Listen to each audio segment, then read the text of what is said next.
आनंद भारती तर्कशील मुंबई महाराष्ट्र से the तर्कशील YouTube channel पर आप सभी का तहे दिल से हार्दिक स्वागत अभिनंदन।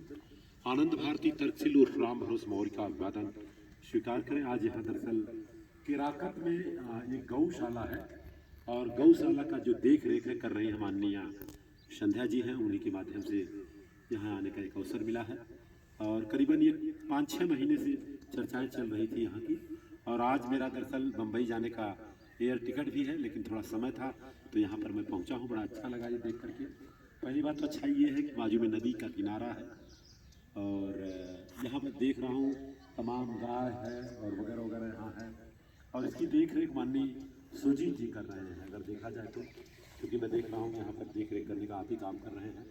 तो संध्या जी से मैं जानना चाहूँगा इस गौशाला को लेकर के आपके मन में कैसे विचार आया। ये सब जो काम करने का आपका तरीका मैं देख रहा हूँ, कुछ यहाँ पर गोबर है वगैरह वगैरह है। वैसे मैं जानता हूँ कि जो गोबर का खाद है सबसे बढ़िया खाद होता है और आज तरह तरह के जो केमिकल्स निकल गए, यूरिया, पोटास, कैल्शियम है, उससे तो बहुत सारी दिक्कतें हो रही हैं। यहाँ तक कि जितना हम खेत में यूरिया पोटास डालते हैं पानी के माध्यम से नीचे जाता है और नीचे जाने के बाद पानी भी खराब कर रहा है। तो बहुत सारी चीज़ें हैं। तो मैं जानना चाहूँगा संध्या जी से कि ये सब आपके मन में कैसे ख्याल आया और ये जो काम कर रही हैं आपका काम करने का उद्देश्य क्या है। साधुवाद, आपने मेरे विषय को समझा। नमो बुद्धाय, जय भीम। ये मेरे मन में जब मैं 2006 में स्वयं सहायता समूह का काम नाबार्ड के जरिए शुरुआत करी तो गांव में जाने पे विभिन्न प्रकार के जातिगत, सामाजिक, सामंती और मन में ये सवाल उठते थे कि किसान इतना मेहनत करता है उसके बाद भी उसका मूल्य क्यों नहीं मिलता या वो नौकरी की तरफ क्यों भागता है, लोग गाँवों को छोड़ करके शहरों की तरफ क्यों जाते हैं। ये बातें मन में धीरे धीरे और मजबूत होती गई और समझ में आया कि इसके दो कारण हैं। एक तो गांव में काम नहीं मिलता और अगर बाबू साहब के यहाँ या किसी बनिया के यहाँ या किसी सेठ के यहाँ काम मिला भी तो वो 200 दे करके 10 गालियाँ भी देता है और उसके बाद सबसे बड़ी चीज़ कि वो 200 डेली का नहीं होता है, कभी कभार हफ्ते में 2-4 दिनों का काम मिलता था। ये सब चीज़ें मेरे दिमाग में घर करती गई। उससे फिर जब पर्यावरण को लेकर के तमाम सवाल उठते थे कि वृक्ष लगाना सब पुण्य देता है, पर्यावरण के लिए बहुत अच्छा है, लेकिन वो चीज़ें भी मंचों तक देखने को मिलता था, निजी जीवन में ऐसा कुछ नहीं था। इन परिस्थितियों को देखते हुए मन में मेरे ये सवाल उठता था कि क्यों ना हम गाँव को मजबूत बनाएं और जो अंबेडकर जी या जिन लोगों का भी प्रयास था, कहीं न कहीं सब लोगों का था कि आम लोगों को सम्मान मिले, मेहनत को सम्मान मिले। लेकिन सच्चाई यही है कि सम्मान मेहनत को नहीं, हमारे यहाँ दिमाग का और जिनकी जैसा स्टेटस देखा जाता है। इन बातों को संघर्ष करते हुए आगे बढ़ती रही, विभिन्न तरह के लोग मिलते रहे। ये और प्रगाढ़ और मजबूत पर्यावरण के प्रति मेरी रुचि होती गई। लेकिन उन्हीं बीचों धार्मिक संकट और सवालों के बीच राम भरोस मौर्य जी मिले, तरकस जी, और फिर हमें मुंबई वगैरह भी घूमने को मिला। तो जो हमारे कृषि के पूर्व अनुभव थे और जब ये धम्म को हमने समझा और जाना तो लगा कि जल, जंगल, ज़मीन ये तीनों ही जीवन के लिए बहुत ही महत्वपूर्ण अंग है और अगर मोक्ष के तरफ जाना है तो हम पत्थर की मूर्ति पूजने से और दूध चढ़ाने से अच्छा है कि क्यों ना इस जो मानव के विकृति सोच के कारण आज गौशाला का रूप गायों के लिए लेना पड़ा। और सरकार की पहल तो बहुत मैं सराहनीय नहीं कहूँगी, क्योंकि गौशालाओं में गायों की रहने की जगह नहीं है, गायों की जगह घरों में रहने की है। पहले चूल्हे से और खेतों तक गायों का जुड़ाव होता था, बछड़े हमारे घर के मेंबर माने जाते थे, त्यौहार में उनकी पूजा होती थी, तो उसके पीछे आशय यही था कि वो दूध भी देती थी। और कहा गाय का रूप ये समझा गया कि गाय खुद भी अपने बछड़े को दूध पिलाती है और मानव को भी दूध पिलाती है, उसके अंदर डबल गुण है। और उसके गोबर से खाना भी बनता था और वो राख के रूप में खेतों में फसलों को भी सुरक्षित रखती थी और भोजन खा करके हम पैसा डॉक्टरों के घर नहीं देते थे। तो उन सब भावों को लेकर के हमने ये गौशाला लिया नहीं, बल्कि सरकार ने मेरे काम को, मेरे रुचि को, किसानों को यही ट्रेनिंग देती थी कि हम लोग डॉक्टर तो नहीं बने, लेकिन शुद्ध बिजनेस करें और लोगों को सही शुद्ध चीज़ें हम खिलाएं कि ताकि उनका पैसा डॉक्टरों के पास न जाए, उनका स्वस्थ जीवन और सेहत रहे। इन चीज़ों को देख करके ये गौशाला नहीं, एक आत्मनिर्भर प्लान है कि जिसमें हम प्रकृति ने बड़ा सुंदर विकल्प बनाया कि प्रकृति में कोई ऐसा चीज़ नहीं है जो एक दूसरे पे आधारित नहीं है। तो हर जीव एक दूसरे को खाने के लिए बना हुआ है। एक मनुष्य ही है कि उससे थोड़ा सा ऊपर हट करके है, सबका संरक्षण करता है।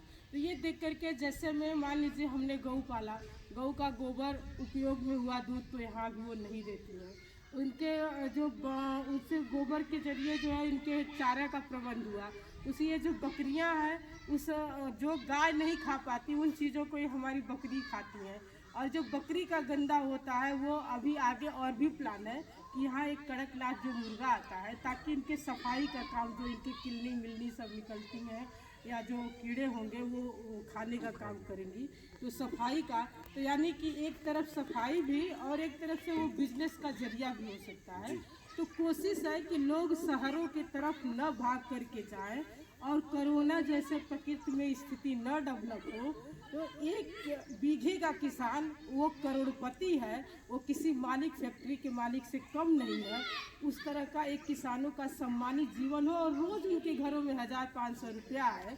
ये मेरी कोशिश के अंतर्गत मैं इस गौशाला का संचालन करती हूँ। और इसमें गौशाला का संचालन ही नहीं, मेरी यहाँ पे एक बहन मल्लाह की है, वो आती है, सफाई का काम देखती है। यहाँ पे वनवासी बच्चे हैं, उनको शिक्षा का भी हमारे सुजीत जी हैं, बबलू जी हैं, रामचंद्र यादव हैं। ये लोग जो है जिनकी जैसी भूमिका है, एक लोग पशुपालन की बहुत माहिर वो हैं तो यादव, लेकिन बहुत बढ़िया से गायों की देख रेख करने में एक्सपर्ट है, डॉक्टर थे जी। तो मेरी कोशिश है कि कोई समाज का अनुपयोगी नहीं है, बल्कि हम अच्छी फैक्ट्री और ये गाँव में डेवलप कर सकते हैं और महिलाओं को एक अच्छा रोजगार और संस्कार दोनों दे सकते हैं। इस उद्देश्य से मैं गौशाला का संचालन कर रही हूँ। और आप लोग जैसे लोगों का सहयोग रहा तो निश्चित है कि ये भारत का अच्छी गौशालाओं में समता मूलक संदेश देने वाली गौशालाओं में मेरी गौशाला चंद्रमा गौ सेवा धाम होगा। इसीलिए हमने इसका चंद्रमा नाम भी रखा है कि कोई धार्मिक या अपने अलग नज़र से नहीं जी। और ये जो खाद बनाने का तरीका है, जैसा कि आपने बताया है कि गांव के लोग अगर खाद ला के यहाँ दें तो उसको हम मतलब कुछ उसमें मिला करके कुछ वगैरह वगैरह करके आधा खाद उनको दे दूंगा, आधा हम इस्तेमाल लेंगे। नहीं भाई साहब, हमने ये नहीं कहा जी। हमने ये कहा कि जो किसान, धरती कहती है कि मुझे अवशेष लौटा दो, लेकिन हम लोग धरती को जहर देते हैं। बच्चे को अगर एक बुखार होता है तो हम लोग लाख उसके जो है पहले अच्छा डॉक्टर कहता है कि जांच कराइए कि कारण क्या है, उसके बाद दवा देता है। हो सकता है दवा की जरूरतें नहीं पड़ती। उसी तरह से हमारी धरती आज कराह रही है, हम लोग उनको एक शराबी की तरह से इतना कीटनाशक दवा, इतना डाई खाद यूरिया का प्रयोग कर दिया है कि आप देख रहे हैं कि पंजाब में कैंसर ट्रेन चल रही है। यहाँ पे गनीमत है कि हमारे किसान गरीब हैं, तो वो जो है पड़ोसी का नकल तो करते हैं, लेकिन अभी 4-5 किलो डाई यूरिया बिस्वा में नहीं डालते, अभी 2-2.5 किलो तक ही है। तो गनीमत है कि अभी पंजाब की स्थिति नहीं है, लेकिन अब से भी वो जागरूक नहीं हुए तो फिर यहाँ पे भी वो स्थिति पैदा हो सकती है। तो हमने ये गौशाला में ये रखा है कि जो भी किसान अवशेष को फेंक देता है या उसके काम का नहीं है या उसके घर जानवर नहीं है, तो वो यहाँ पे भूसा पुआल जो भी चीज़ें हैं वो यहाँ दे जाएं।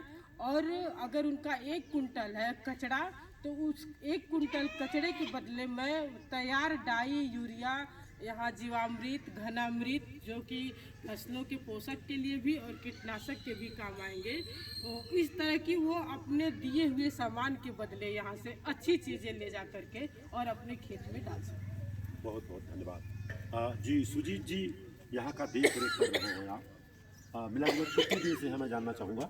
यहाँ पर हम लोगों ने 5 महीने से शुरुआत की है जी। बाकी संध्या मैम के साथ और सबके साथ काफ़ी समयों से रहा हूँ, तो उनके विचार के साथ जुड़ाव रहा और उन्हीं के साथ इस क्षेत्र में काम कर रहा हूँ। मेरा मूल रूप है कि गाय के गोबर को यूटिलाइज किया जाए और गाय के गोबर एक व्यापार बने लोगों का। गाय का गोबर तमाम दृष्टि से बहुत महत्वपूर्ण रहा है अपने जीवन में। जैसे कि गाय के गोबर से रेडिएशन नहीं होता है, घरे की लिपाई जब होती थी कीट बाहर से अंदर नहीं आते थे, तमाम तरह की चीज़ें थी, उसको हम भूल गए हैं।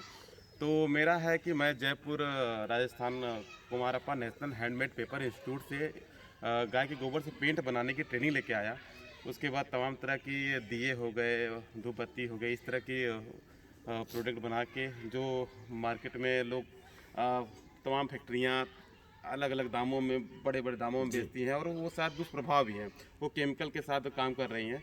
तो हम लोग गाय के गोबर को यूटिलाइज करके गाय का गोबर लोग घर तक पहुंचाएं, कम से कम लोग रोगों से बचे रहें और गाय को समझे कि गाय हमारी केवल दूध देने के लिए ही नहीं है, वो हमारे लिए घर के लिए पोषक और औषधि गुण लेके आई है। तो वो सब लोग उसको आराम से रखें, सफलतापूर्वक हम लोग इसको करना चाह रहे हैं, देखते हैं फिर। इको फ्रेंडली की बात है। जी, और दूसरी बात मैंने देखा यहाँ पर जो गाय आप लोगों ने रखा है, जैसा कि आपने बताया, जो लावारिस गाय है, लावारिस कहना अच्छा नहीं लगता लेकिन लावारिस ही हैं, जिसके कोई माँ बाप न हो और वो घूमती हैं फिरती हैं, पता चलता कोई उसको डंडे से मारता भी है और मारना भी चाहिए। अगर फसल नुकसान करेगी तो भाई तो मारेंगे ही, सवाल नहीं उठता है। तो उस गाय को आप लोग पकड़ के लाते हैं, यहाँ रखते हैं, यही है ना? जी हाँ जी। जी जी। तो ये निराश्रित गौवंश है, जी जी। इनके पास आश्रय नहीं है कोई। तो अब ये वो देखा जाए तो ये हमारी आम जनता की ही पशु है, लेकिन अब किसी कारणवश वो ऐसी स्थिति में है, तो यहाँ पर ये जो गौशाला चल रही है तो हम लोग यहाँ पर लाते हैं। उनका जितना हो अपने व्यवहारिक रूप से कि उनको अपने माँ की तरह ही जितना सेवा करना कर सकते हैं वो करते हैं। और बस इतना ही। चलिए, बहुत बहुत धन्यवाद। हमारे बीच में है माननीय भानु प्रताप जी, जो कि सारनाथ की धरती से हैं, नोएडा दिल्ली से हैं, और कैमरामैन आज के हैं विशाल मौर्य जी, जो कि हैं जफराबाद से हैं। मैं आनंद भारती तर्कसील मुंबई महाराष्ट्र से हूँ और यहाँ पर आने का एक अवसर मिला, कुछ ज़्यादा तो नहीं, जो हमारा राष्ट्रीय चिन्ह है जिसको हम बोलते हैं सम्राट अशोक, प्रयास रहेगा एक हमारी तरफ से भेंट में कि एक सम्राट अशोक का लाट यहाँ जल्द से जल्द पहुँचेगा और आप लोग इसको एक जगह दें, क्योंकि सम्राट अशोक की अगर मैं बात करूं तो पूरी दुनिया की बात कर रहा हूं मैं। यहाँ से यहाँ के जो मुख्यमंत्री माननीय आदित्यनाथ जी हैं या तो प्रधानमंत्री माननीय योगी जी मोदी जी हैं, जब यहाँ से बाहर जाते हैं तो बुद्ध की बात करते हैं, क्योंकि पूरे विश्व में अगर कोई सबसे शुद्ध है तो वो बुद्ध है। और सम्राट अशोक की बात करते हैं क्योंकि हमारे भारत का जो करेंसी है ना, उसमें सम्राट अशोक का लाट लगा हुआ है। तो मैं चाहता हूँ यहाँ पर ऐसा कोई कार्य न हो कि वो एक संप्रदाय से जुड़े, वो राष्ट्रीय चीज हो तो ज़्यादा अच्छा। तो हमारी तरफ से, हमारे परिवार की तरफ से, हमारे टीम की तरफ से सम्राट अशोक का लाट तकरीबन लगभग 5000 का आके रखा हुआ है। जब आप लोग बोले उसको यहाँ दे दिया जाएगा, उसको एक स्थान दें, ऐसा रहेगा, ठीक रहेगा ना? नहीं, इस सराहनीय प्रयास के लिए साधुवाद आपको। और मैं आपसे बताना चाहती हूँ कि ये पूरी कोशिश ही है कि समता मूलक समाज की हम जो मंचों से बात करते हैं वो आचरण और व्यवहार में उतारना होगा, और हमें वो बिजनेस में भी दिखाना होगा कि हम ईमानदारी का बिजनेस कैसे कर सकते हैं, और हमारे समाज के सभी तबके मिलकर के जिनकी जो भूमिका है, क्योंकि बिना मानव हाथ के कुछ भी होने वाला नहीं है, ये उसी का एक प्रेरणादायक केंद्र बने। और उसकी पहले से ही पूरी तैयारी है कि जो यहाँ लगेगा अशोक स्तंभ, वो एक पार्क नुमा बना करके जी। और वो बीच में उनका एक स्थान दिया जाएगा कि मतलब एक सम्मान के साथ उनका रमणीक स्थान होगा। जी जी जी, ये बहुत अच्छी बात है। पर्यावरण को जो है जी, एक संदेश प्रयास रहेगा। एक्चुअली मैं आ रहा हूँ फरवरी महीने में, एयरपोर्ट के मैनेजर माननीय शंभूनाथ जी हैं, उनकी बेटी की शादी में आ रहा हूँ, तो मेरी जिंगल संगनी भी रहेंगी और यहाँ पर आने का पूरा प्रयास रहेगा 100%। और हमारे साथ में एच.के. भैरवत था, उनकी जीवन संगनी, जो वहाँ मोटर गार्ड मोटरमैन के रूप में काम कर रहे हैं मुंबई में। मुंबई की दिल की धड़कन है वो लोग, ट्रेन चलाते हैं, जब ट्रेन बंद हो जाती है तो लोगों की दिल की धड़कन बंद हो जाती है। तो उसी समय हम सम्राट अशोक का लाट लाऊंगा यहाँ। अब लगाने की जिम्मेदारी आप लोगों की रहेगी। एक टेबल दे दीजिएगा, टेबल पे हम लोग रख देंगे और उसके बाद जब लगाना होगा तो लगाइएगा। और प्रयास रहेगा हमारी तरफ से, जो आप यहाँ बोलते हैं मुसहर के बच्चे हैं, अंदाजा कितने होंगे? 10, 15, 20, 25? करीब उस दिन 21 बच्चे थे। 21 बच्चे हैं, तो मिला जुला के 21 हैं। तो मैं 30 लोगों की व्यवस्था करूंगा। स्कूल बैग से लेकर के किताब कॉपी बुक पेंसिल जो भी होगा सारा चीज़ मैं उसकी दूंगा। और उनके लिए कुछ वस्त्र भी दूंगा। या तो वस्त्र यहाँ से ले लीजिए उनके साइज का, जिसको हम ड्रेस बोलते हैं, स्कूल ड्रेस। उसका जो सहयोग होगा मैं वहाँ से फंड ट्रांसफर कर दूँगा। कैसा रहेगा? ठीक रहेगा ना? ये इस गौशाला का वही उद्देश्य ही है। जी। और मुझे बहुत खुशी है कि आपने आकर के, मैं अभी इसकी चर्चा इसलिए नहीं कर रही हूँ कि अंदरूनी चीज़ों को ठीक कर लूँ जी। और तब ये बात को चर्चा में लाना अच्छा होता है। ये मैंने इस गौशाला को लिया ही इसलिए है कि आप लोगों से मुझे जानकारी मिली, बम्बई वगैरह घूमने गए तो, कि एक गौतम बुद्ध के जो 5 शिष्य थे उसमें से एक शिष्य किराकत के थे। अच्छा। मैं गांव नहीं जानती हूँ, लेकिन ये मैंने स्थान और ये नदी का किनारा, और मुझे पता नहीं क्यों मन में आया जब मैं पहली बार आई तो, कि यहाँ निश्चित है कि बुद्ध जी आए होंगे और उनके शिष्य जब यहाँ के हैं तो एक आध बार घूमने। इस उद्देश्य से हमने लिया ही है कि जो मैं धम्म का काम कर रही हूँ वो मेरे आचरण में ही नहीं, मेरे काम में भी दिखे। इस गौशाला का वही है। Thank you. मैं पूरा प्रयास करूंगा।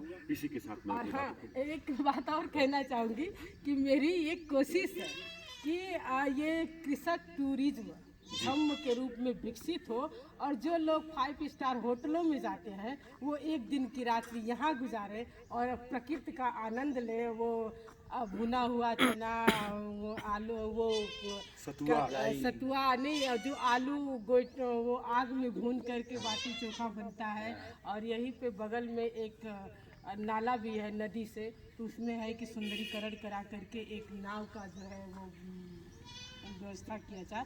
यानी कि एकदम नेचुरल प्राकृतिक चीज़ें शुद्ध रूप से, कि 5 स्टार में लोग 1000, 2000, 10,000 देते हैं। यहाँ कम से कम दान स्वरूप जो उनको समझ सक्षम है, जो समझ में आए, उस गौशाला के लिए भी आगे बढ़िया चल सके अपना समय। जी, बहुत बढ़िया। चलिए, शुरुआत हमारे से होगा।